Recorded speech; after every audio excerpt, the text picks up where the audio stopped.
Hey, what's up, One Life Church? Good to be back with you. Hopefully, you've had a great week in between the time that I saw you or you saw me. And so, if you're watching this in your car and you're driving, please be careful. If you're watching this at home with your family, grab a coffee wherever you want. Just relax because I do think there's quite a bit to cover this morning. We are in part 2 of Kingdom Dreams series, which there's only going to be 2 parts, so you made it to the end. Great job. There is a lot to cover, so let me just catch you up and remind us what we're talking about with kingdom dreams, right? A kingdom dream is the good works that you were uniquely created and uniquely called to do. And this definition is inspired by Ephesians 2:10, which says, "You are God's masterpiece, created in Christ Jesus to do good works which God prepared in advance for you." You are God's masterpiece, right? So that's kind of like the big idea of what the kingdom dreams are. And really, you were designed for that. You were uniquely designed for that. Now, last week, we introduced this Venn diagram. It's called the Discover Your Kingdom Dreams diagram.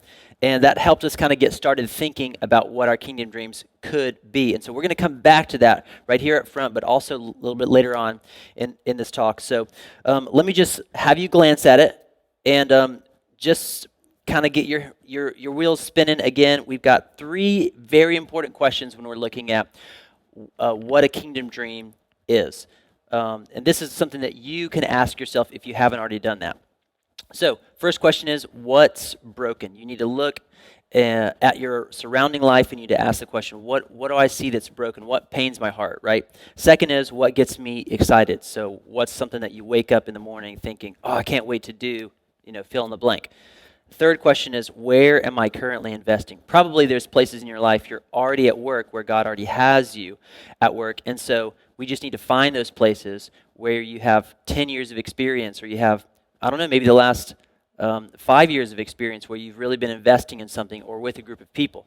Now, at the center of that, when you answer all those 3 questions, you're going to come to, that's what a Venn diagram does, right? You're going to come to this little center section that combines all 3 of those, and that's where we're going to start looking for our kingdom dream. So, every kingdom dream has the potential to make a huge difference in a hurting and broken world. And you were actually created with a dream in your soul, deep in your heart. So if you pursue that dream, you will feel most at home in this world.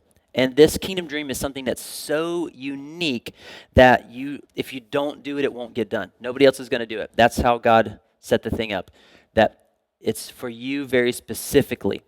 Now, pursuing your kingdom dream, you will have to join a group of people probably distinctly aware of the divine purpose. And so this is kind of an invitation. Each week has been an invitation, but it's one to just jump in and be a part of something that really is going to fill your soul up and make you, I guess, join with these people that have gone before us that also did the same thing, to make hospitals or to heal the sick or to start something brand new that nobody had seen before, Now, the catch here is that there will be a cost to pursuing it. Something we didn't talk about last week, but it's important that I mention this, that every dream has a cost. Let's look at Luke 14:28 through 30 in the NIV. It says, "Suppose one of you wants to build a tower. Won't you first sit down and estimate the cost to see if you have enough money to complete it? For if you lay the foundation and are not able to finish it, everyone who sees it will ridicule you, saying, 'This person began to build and wasn't able to finish.'" And so Jesus right here is talking. He's talking about counting the cost of what it will take to actually follow him. Jesus knows that the invitation at hand will eventually invite those who accept his calling to lay down their lives. And in the beginning, they may believe that it would cost them a little here or a little there, but actually it was going to cost much more than that. Some of the people he was inviting may have been even wise enough to know a lifetime of following Jesus was going to call for more than they could even imagine. At that time, though, no one listening to Jesus actually realized kind of what he meant. But what he meant was everything.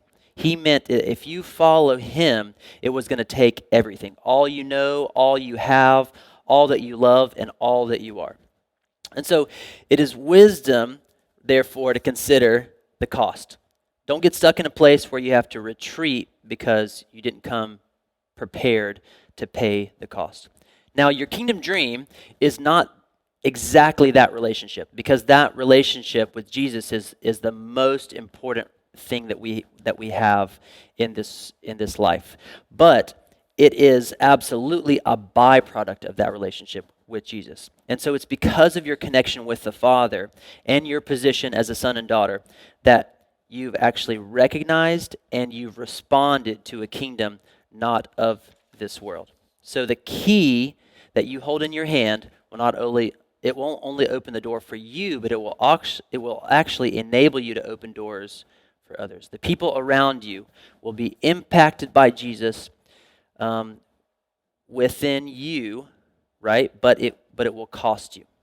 So like every dream has a cost. And that cost for you might be time, it might be money, it might be some certain relationships that you've got to give up. But we've got to know that really to pursue this thing, which obviously is built inside of you, there's going to be a cost.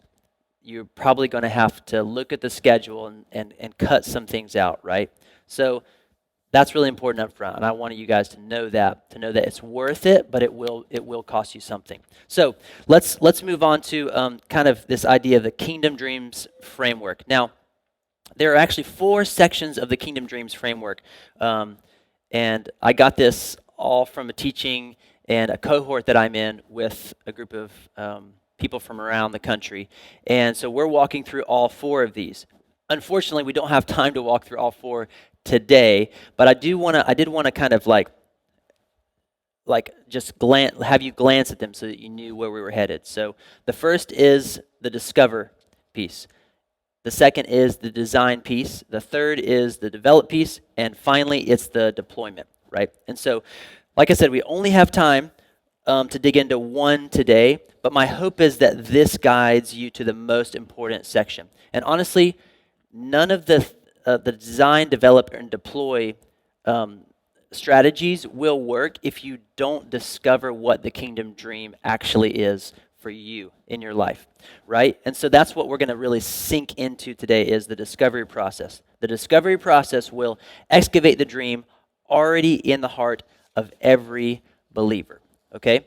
So, like I said, this is week 2, right? And so I don't want to keep going without at least mentioning that we're not going to be able to finish talking through all of these frameworks, but I do think that the discovery process takes probably the longest. And so I want to encourage you potentially over the next week, next couple weeks, and even honestly through the next few months to be discovering, asking you these questions, using the Venn diagram to ask, what's broken, what gets you excited, and where are you currently investing.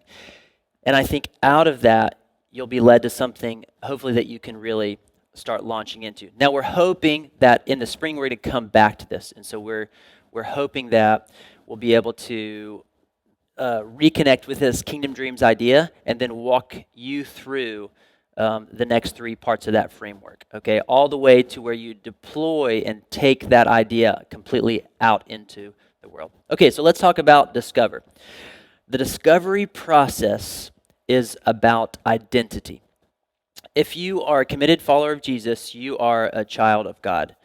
1 John 3:1 says, "See what great love the Father has lavished on us, that we should be called the children of God." And that is what we are. And so this identity as children of God motivates us to build and motivates us to create. The identity that Jesus has given us as a Christ follower is actually the why behind all of this. It's the engine and the gas that makes the thing move. And another important piece of that is you are who you are because of who God is, right? You are who you are, and I am who I am because of who God is.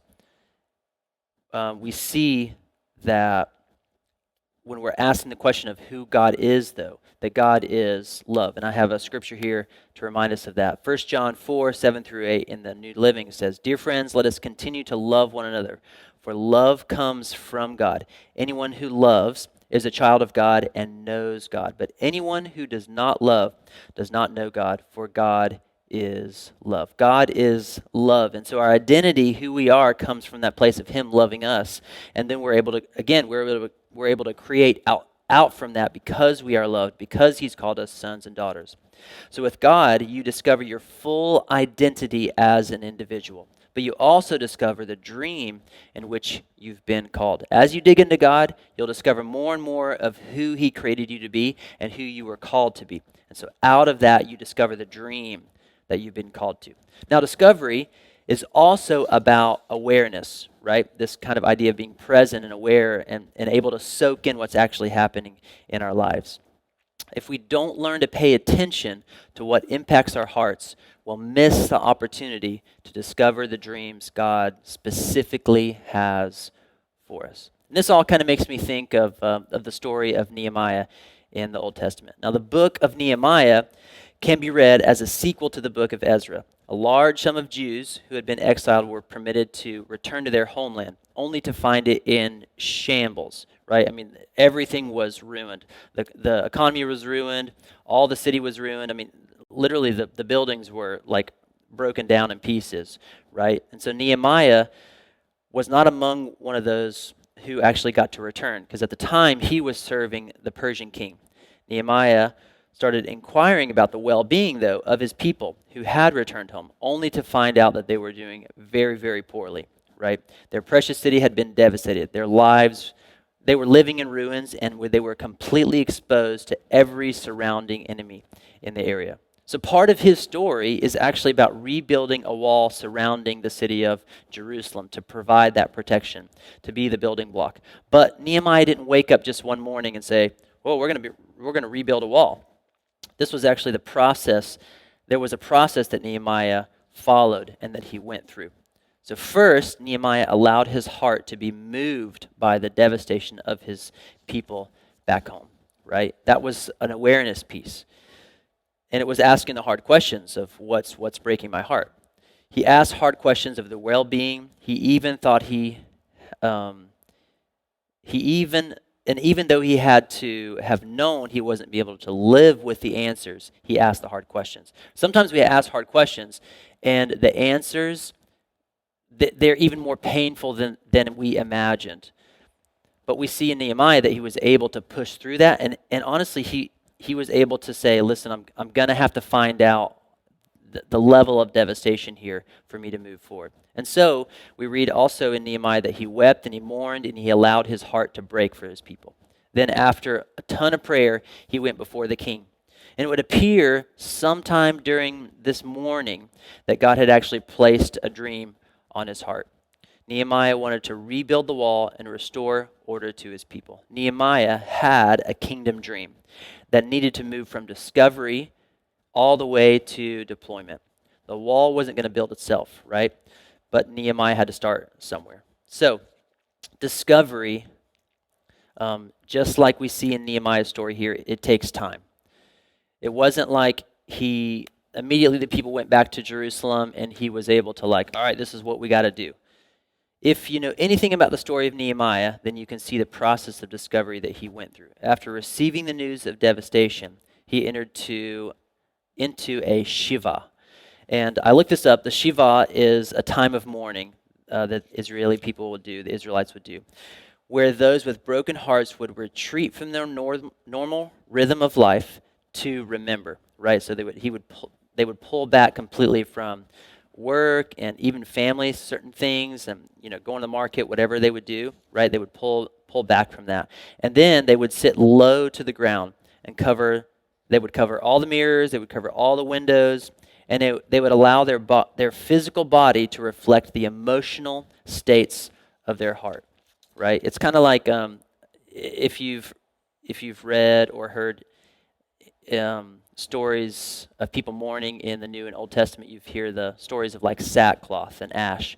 I think there's something to this Shiva thing of not just holding it all in, but experiencing this mourning and the sadness, and not getting up and putting on fancy clothes, not getting up and fixing your hair, but having a day or a week or however long that Nehemiah took to really experience and feel that feeling, the sadness, right? This idea, though, to feel our feelings like that can be a really tough sell, for us. You know, I don't know if it was tough for them. Maybe that was normal for them. But for me, even as I think about it, it can be a tough sell. Downtime is not really something that many of us do super well. And on top of that, this idea of heartbreak, where we tend to kind of push through that stuff. We tend to not try to. We don't want to dwell on it. Okay, somebody passes away in our family, something really tragic happens.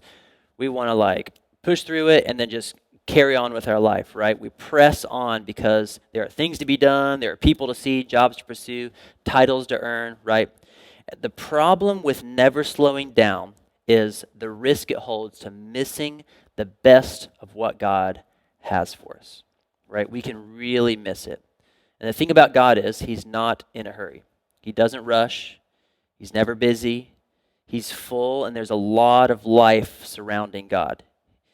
Of course, it does help that he's not controlled by time, right? But some of the greatest times of discovery will come for you on the other side of downtime.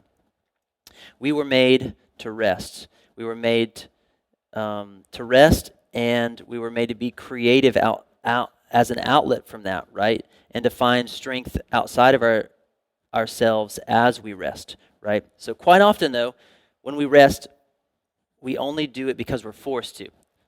There's been moments in my life where I've finally taken a week off, or maybe I've gone to set up a counseling appointment, and it only came out of a season where I was like, if I don't do this, something bad's going to happen, or I'm getting really sick, or I'm getting so worn down, I'm exhausted. Then I'll take it, right? But so that's normal for us, right? But rest in this place isn't about plugging into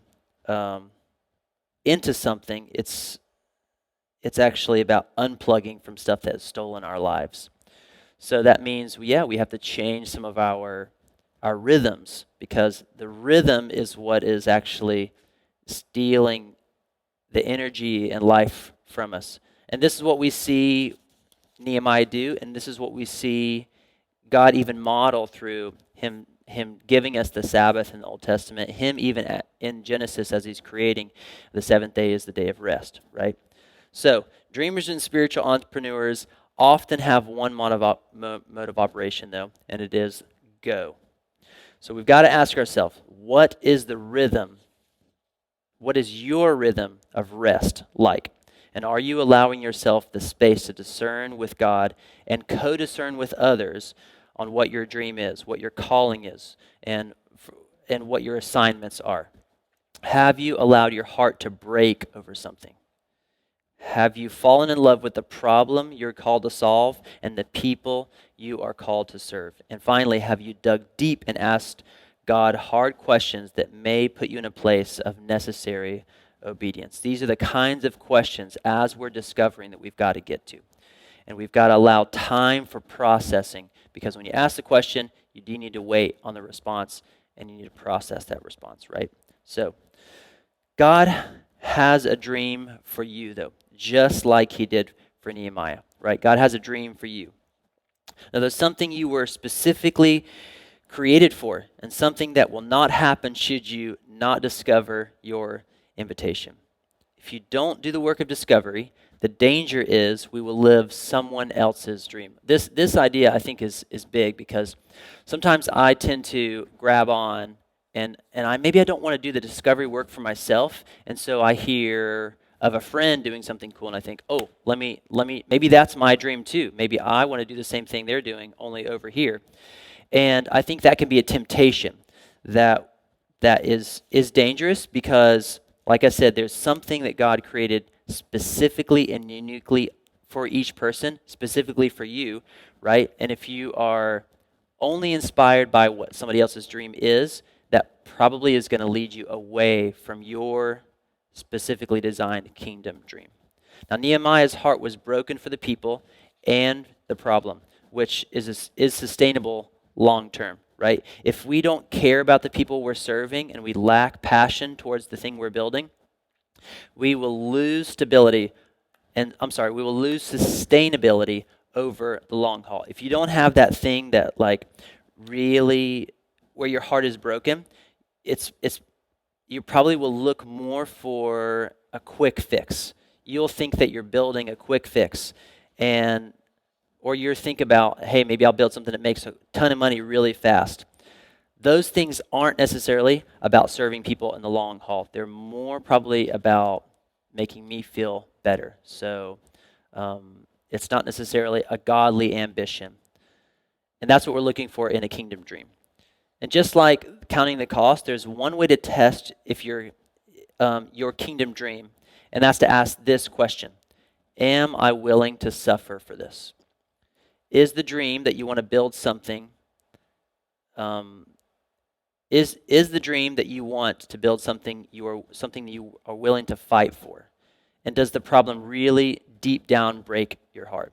Jesus famously teaches us this: blessed are those who mourn.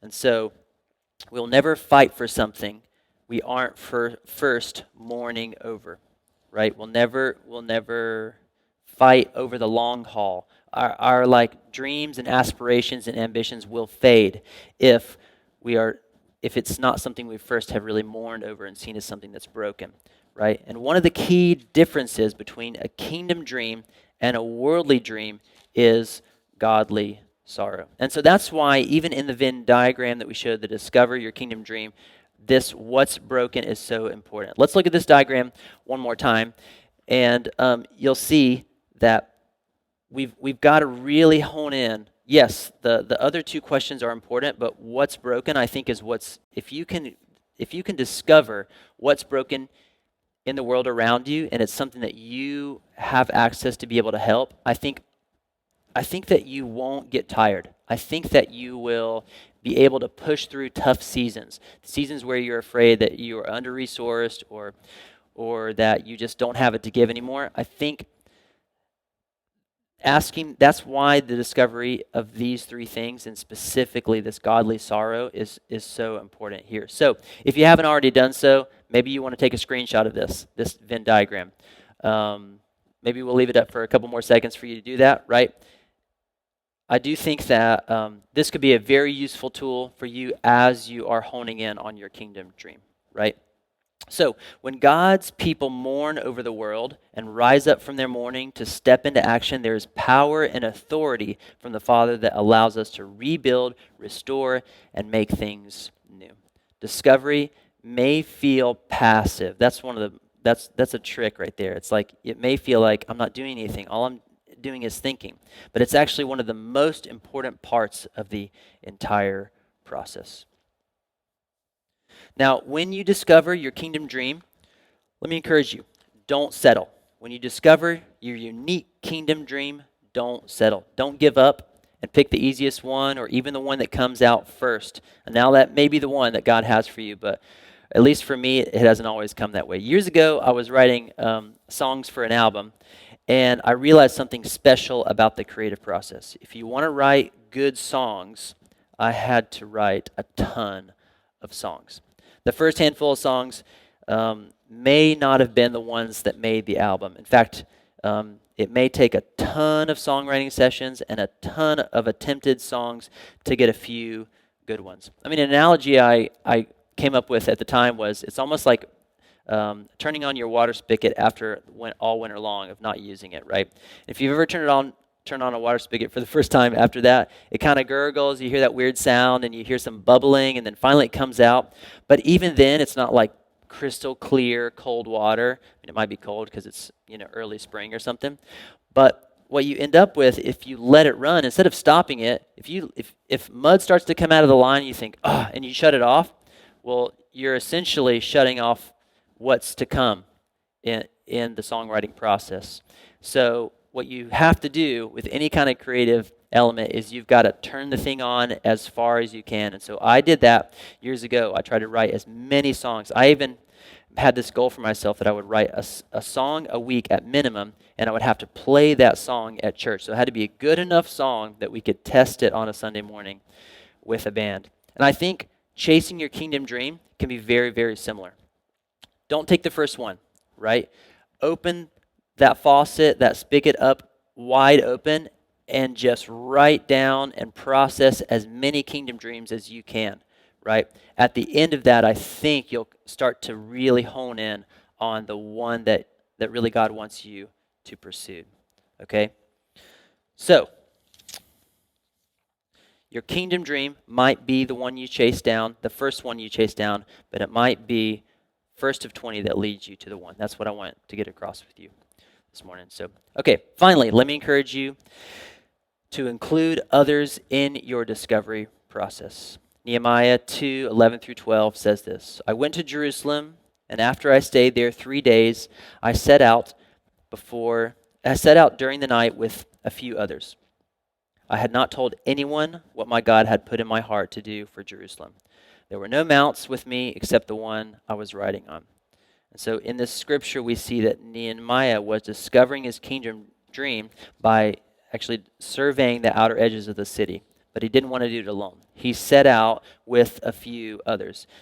It's pivotal that you include a very small group of people in your discovery process and in your kingdom dream process. You see, you need these people to dream with you and to discern with you and be your sounding board and to remind you of your dream when you want to quit. There's an old saying, if you want to go fast, go alone. If you want to go far, go together. So, we have to ask the questions.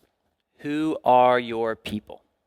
And who are the people that can dream with you? Who are the people that God has put in your life? A very small group of people that can start this process with you. I know the hardest part can be probably sharing that dream, and I think this is why this is so pivotal, is including a small group of people. It could be a spouse, it could be a best friend, it could be somebody, another entrepreneur that you've seen do it and might be willing to listen and walk along the road. Could be a pastor, could be one of us on staff here, right? But you need somebody, I would say 1, 2, maybe 3 people at most, to start kicking the tires on this idea of your kingdom dream. So who are your people? And who are the people that you can dream with? So, to wrap up, turning this corner into discovery looks like this: paying attention to what breaks your heart, recognizing where God is already at work and how we might be inviting you to join him in his work. It's also making time to enjoy your life, passions, and your skills. And it's recognizing that downtime is a key ingredient for getting your creative juices flowing, right? We have to take risks. We have to try new things. We have to pay attention to what other people say that you are good at, or maybe things that they recognize in you, right? And this helps us discover. So as we close out, I want to give you one exercise, another tool to kind of go along with the Discover Your Kingdom Dreams diagram. And this exercise is called the How Might We exercise. Okay, so seems a little complicated, but let me just have you write it down or take a screenshot of this so you can come back to it. What we want to do is, once we start to get an idea of where the kingdom dreams are, or some of the answers to the what breaks your heart and what gets you excited and where you're already investing, we want to try to take it a step further, and that's what this exercise does. So we say, how might we, and then you're going to fill in the blank there with an attendant action, a way that you can potentially solve this what's broken piece. And then you want to say for, and then you want to put the primary user. It could be the people that, I don't know. I don't necessarily want to give too much away because I don't want to get you started thinking that your kingdom dream or my kingdom dream are the same. So all I'll say there is that you want to fill in the people you are designing for, that you're discovering for, the people that need help, the people that you're excited by and that your heart is broken for. That's what you want to fill in that section. And then finally, you want to put so that and fill in the blank and have a written couple lines of the desired outcome, right? So how might we, intended action, for your primary user so that the desired outcome. Now, I have taken this exercise and we've done it on staff. I've done it in my Kingdom Dreams initiative cohort. I've done it on my own time, and I have come up with many, many, many of these how might we I've filled in the blank on these a lot, because I think in the process of discovering, again, you don't want to go with the first time you fill it out. You want to fill it out as many times as possible. See what comes out. Keep that faucet flowing, and more and more and more and more ideas will come to mind, right? So, as we wrap up, I want to offer you this final invitation. The chase after your kingdom dream, I honestly believe that you need a coach. You need a group of people who are also chasing down their kingdom dreams, or maybe even could help you. And so I want to do this. This is just a test run. I want to do a test run hosting a group of other kingdom dreamers. And if that's something that interests you, I want to talk to you. I want you to shoot me an email at daniel@onelifechurch.tv. That's DANIEL at 1ONE life, LIFE, church, CHURCH.TV. Okay? And I'm going to make this test run group, extremely small. So I'm only going to open it up to 5 spots. So if that's something that you think you could use as I think I want to chase this idea of a kingdom dream down. It would be great for you to have a coach and to have other people around you that could help you with it. So shoot me an email. Let's chat about it and see if we can make something work, right? So as we close down, I'd love to offer this benediction. This comes from Matthew 6:31 through 34. And if you're in a place that's safe and not on the road, let me invite you to extend your hands, palms facing upwards, as a way of positioning your body and posturing your body to receive good news from Scripture. So do not worry, saying, "What shall we eat?" or "What shall we drink?" or "What shall we wear?" For the pagans run after all these things, and your heavenly Father knows that you need them. But seek first His kingdom and His righteousness, and all these things will be given to you as well. Therefore, do not worry about tomorrow, for tomorrow will worry about itself. Each day has enough trouble of its own. I hope that was encouraging to you, and I hope that you will join me as a kingdom dreamer as we chase down our kingdom dreams.